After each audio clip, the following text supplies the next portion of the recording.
ඔබතුමන්ලාගේ අවසරයි. ඒ වගේම අද පැමිණි සිටින දෙනාගේ අවසරයි. අත වශයෙන්ම මම හිතන්නේ මෙතුමිය විශේෂයෙන්ම කරුණු ගානක් කිව්වා. එතන සාරාංශයක් හැටියට ගත්තොත් මම කියන්නේ විශේෂයෙන්ම මේ රාජ්‍ය සේවාවේ වෘත්තීකමය භාවයක් නැතිකම නිසා ඇතිවන නිෂ්ඵල එහෙම නැත්නම් අනිසි විපාක තමයි අපි රජයක් හැටියට ආණ්ඩුව පිරිස ජනතාවක් හැටියට මුහුණ දෙන්නේ. මම දකින්නේ කාලයක් තිස්සේ මම කතා කරන්නත් ආවේ විශේෂයෙන් මේ නැවත මිල වැඩි කිරීම සම්බන්ධයෙන් අපි පුරවැසියන් හැටියට කල්පනා කරන්නේ කාලයක් තිස්සේ දූෂණය, වංචාව, අකාර්යක්ෂමතාවය ඒ වගේම මේ දේශපාලනික වටපිටාවක් තුළ කටයුතු කරමින් කිසිම ආයතනයකට නිවැරදි කරමින් කටයුතු කරන්න දෙන්නේ නැහැ. අපි ගත්තොත් CB එක දීර්ඝ කාලයක් තිස්සේ අතිශයින්ම දූෂිත ආයතනයක් බවට පත් වෙලා තියෙනවා. මොකද අපි මෙහෙම කියන්න ඕන විශේෂයෙන්ම 1994 වෙනිදාකම් CB එක පාලනය වුණේ ඉතාමත්ම ඒක දූෂිත ආයතනයක් හැටියට සැලකුවෙත් නැහැ. ඒ වගේම අලාභයක් ලැබුවෙත් නැහැ. අනිත් පැත්තෙන් ගත්තොත් විශාල ලාභ ගත්තෙත් නැහැ. ඒක රජයක එහෙම නැත්නම් රාජ්‍ය ආයතනයක වගකීම ඒකයි. ඒ වගේම දැන් 2002 PUCSL එක ආරම්භ කරාට පස්සේ ඇත්තටම මම දකින්නවා දැන් එතුමන්ලට උනත් අපි රාජ්‍ය සේවකයෝ හැටියට අත්දැකීම් ලැබලා තියෙන එක පැත්තකින් රාජ්‍ය සේවාව නිසියාකාරයෙන් කරන්න මේ පවතින දේශපාලනය. මොකද හේතුව මේ 78 ව්‍යවස්ථාවේ තුල තමයි මේ සියලුම දූෂණ වංචා යම් කිසි විදිහකට නිර්මාණය වෙලා හැම ආණ්ඩුවක්ම විවිධ පුරුදු දීලා බලය අරගන්නවා. බලය අරගත්තට කිසියම් ආකාරයකට ඒ කටයුතු කරන්නේ නැහැ. මෙතුමේ කිව්වා වගේ විශේෂම දැන් හිතමු 116ක විතරක් නම් ඒ ජලය තියෙන්නේ. මේ මොකද්ද මේ වැව්වල වෙන්න පුළුවන්.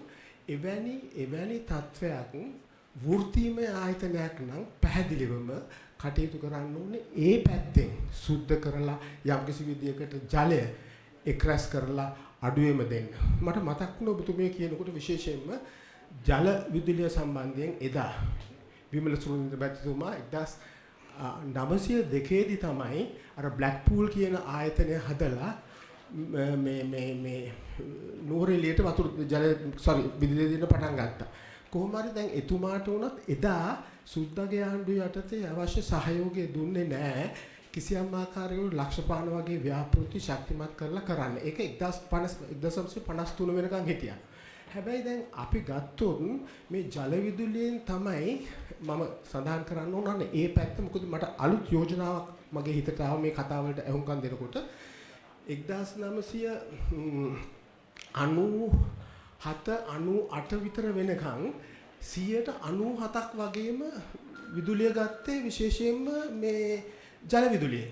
ඇත්තට එදා යම්කිසි මතවාදයක් නිර්මාණය වුණා මේ අපිට වතුරෙන්ම දෙන්න බෑ. මොකද හේතුව ජනගහනය වැඩි වුණා, විදුලි ඉල්ලුම වැඩි වුණා. හැබැයි අන්න එතනදී අපේ වෘත්තිකයෝ අපේ රාජකාරිය කරේ නෑ. මොකද හේතුව 94න් පස්සේ මම හැමතැනම කියන එකක් තමයි එදා විශේෂයෙන්ම මේ අපේ හිටපු ඇමතිවරයා ඒ ආණ්ඩුව චන්ද්‍රිකා ආණ්ඩුවේ චන්ද්‍රිකා එදා කිව්වා මම මෙතනක් කියලා තියෙනවා මගේ අමාත්‍යාංශයේ මගේ ඇමති මණ්ඩලයේ ඉන්නවා කියලා ඉතාමත්ම දූෂිතම මේ පුද්ගලයා.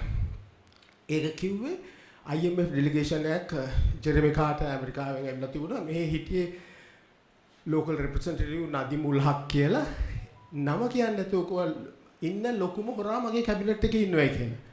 එතකොට එදා ඉඳලා මමත් කියන්නේ මොකද මම පාර්ලිමේන්තුවේ වසර 37ක් සේවය කරා. මම දැක්කා විශේෂයෙන් මේ ආයතන කඩා දාන හැටි. කඩා වැටෙන හැටි නෙවෙයි. එවැනි තත්වයක් තුල රටේ නිර්මාණය වුණේ කිසිම කෙනෙකුට රාජකාරියක් කරන්න දෙන්නේ නැහැ. මට මතකයි විශේෂයෙන්ම PUCSL එක සම්බන්ධයෙන් වුණා 2000 කොහොම හරි ඒ කාලේ මෙතුම අපේ දවිත මහත්මයාත් එක්කත් යම්කිසි ආරවුලක් වුණා. මට මේ මතකෙන් මම කියන්නේ එතන ඒ රාජකාරිය කරන්න දුන්නේ නැහැ. ඊට පස්සේ මට මතකයි ওই ජනකරත් නායක කිසියම් විදිහකට යම්කිසි යෝජනාවක් කරගෙන යනකොට අවසානයේදී පාර්ලිමේන්තුව පවා ඡන්දය දුන්නා අරයා ඉවත් කරන්න.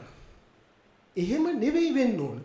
පාර්ලිමේන්තුව මේවා 4-5 පැත්තම බලලා රටට ක්‍රියාත්මක කරවන්න පුළුවන් ශක්තිමත් නීතිය එහෙම නැත්නම් නීති ආධිපත්‍ය රජ කරන රටක් හදන්න ඕන.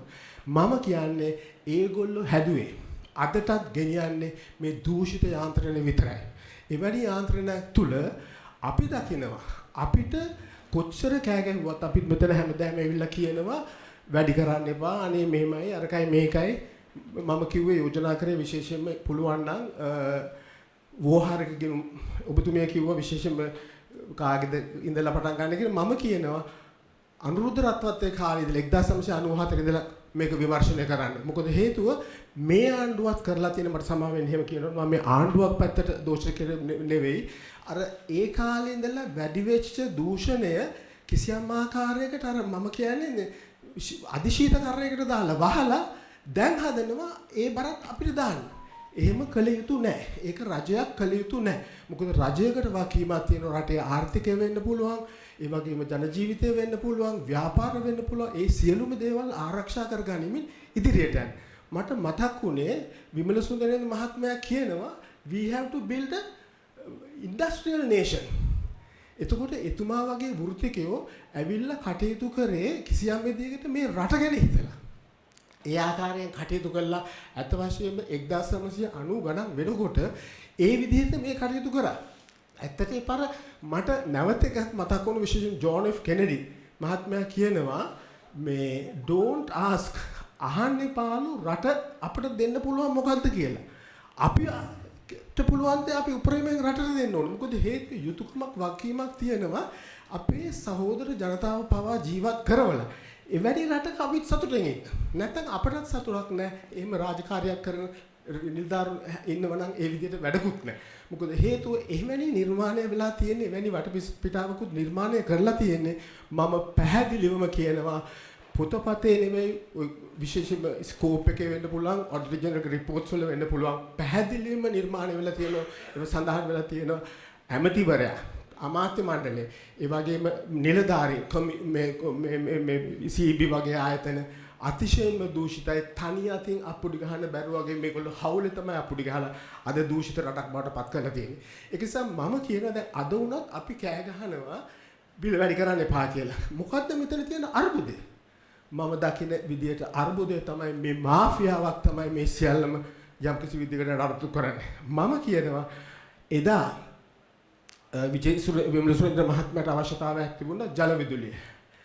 එතකොට ඒ කාලෙම යම්කිසි විදිහකට මට මම කියපු තවත් තැනක තියෙනවා විශේෂයෙන්ම 2025 වාර්තා වෙලා තියෙන 2019 ඒ සටහනක් තියෙනවා ඒක මොකද්ද මේ ප්‍රොපෝසල් එකක් ඉලෙක්ට්‍රිසිටි පොලිසි එකක් ඒකේ තියෙනවා ඒ ප්‍රොපෝසල් එක අනුව ජල විදුලිය තවත් වර්ධනය කරන්න බෑ කියලා. ඇයි එතකොට ජල විදුලිය කරන්න බැරි නම් ඉන්ධන වලට යන්නේ අපි මෙච්චර තියෙනවා අපිට ඕන තරම් සම්පත් තියෙන විශේෂයෙන් ජල විදුලිය වෙන්න පුළුවන්. ඔබතුමිය කිව්වා මේ සුළං ඒ වගේම සෝලා. ওই එකකටවත් යන්නේ නැහැ මේගොල්ලෝ යන්නේ ඉන්ධන වලට. අපි ජනතාවක් හැටියට අපි පාරට බහින්න ඕන දැන් අපි මෙතන කතා කරන එක වෙනම කතාවක්. හැබැයි ජනතාවක් හැටියට අපිට බහින්න බලා ගනින්න ඕන දෙයක් ගල්හමුරු ඉන්ධන අපට එපා. අපිට ඕනේ මේ ස්වභාවික සම්පත් වලින් රිනියුවබල් එනර්ජි ඒ තිරසර මේ ව්‍යාපෘතියකට ගෙනියන්න. අත්‍යවශ්‍යයෙන්ම ජනතාවට තියෙන බරපතල යුතුයකමක් වකීමක් ජනතාවක් හැටියට මේගොල්ලෝ යම්කිසි විදිහකට දිගින් දිගටම අපි හැමදාම ඇවිල්ලා කියන මිල යම්කිසි විදිහට ඉහළ දාන්න එපා කියලා. ඒගොල්ලොන්ට මම දන්නවා ඔබතුමාලාට පැහැදිලිවම එවැනි බලයක් නැහැ. මොකද ඒක යම්කිසි නිර්දේශයක් විතරයි. මේක වෙලා තියෙන්නේ රාජ්‍යකරණය කරන්න බැරි රටක් නිර්මාණය කරලා තියෙනවා. ඒකෙදි රාජ්‍යකරණය කරන්න බැරි රටක් වගේම ඒකෙදි දැන් ওই මම නැවත ඉතිහාසයට ගෙනියනවා 1854 එංගලන්තේ අගමැතිවරයෙක් හිටියා ග්ලැඩ්ස්ටන් කියලා විලියම් ග්ලැඩ්ස්ටන් කියලා. එතුමාට ගැටලුවක් වුණා විශේෂයෙන්ම මේ රාජ්‍ය සේවාවේ පත් කිරීම උසස් කිරීම සියලුම දෙනා සියලු දේ සිද්ධ වුණේ රජුරොන්ට ඕන හැටියට.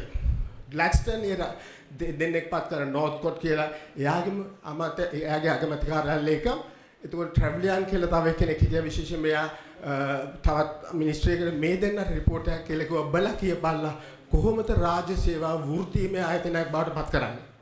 එයා කිව්වා ප්‍රොෆෙෂනල් සර්විස් එකක් කරන්න බදවා ගැනීම තියෙන්න ඕන. ඒ වගේම අනිත් පැත්තෙන් අත්‍යවශ්‍යම ඒගොල්ලොන්ට ඒ rules regulations නිර්මාණය කරලා දීලා ඒවට අනුගත වෙලා තමන්ගේ රාජකාරිය හොඳ පණ ඇතුව හරියට කරන්න පුළුවන් වටපිටාවක් හැදෙන්න ඕන. ඇත්තට එවැනි රාජ්‍ය සේවාවක් තමයි අපිට දීලා තිබුණේ 1948 නිදහස ගන්නකොට. එතකොට එවැනි රාජ්‍ය සේවාවක් ඇයි මේගොල්ලෝ කඩලා සුණු විසුණු කරලා අද තියෙන තත්වයට පත් කරලා යම්කිසි විදියට රටක් හැදුවේ. ඒ රට හැදුවේ අපට සේවය කරන නෙවෙයි ඒගොල්ලොන්ට Tamanට ඕන විදියට හොරා කාලා ජීවත් වෙන. I'm sorry, thank you very much. ඔබට ස්තුතියි. මා ආරාධනා කර සිටිනවා සජිත් දුමින්ද පීරිස් මහතාට.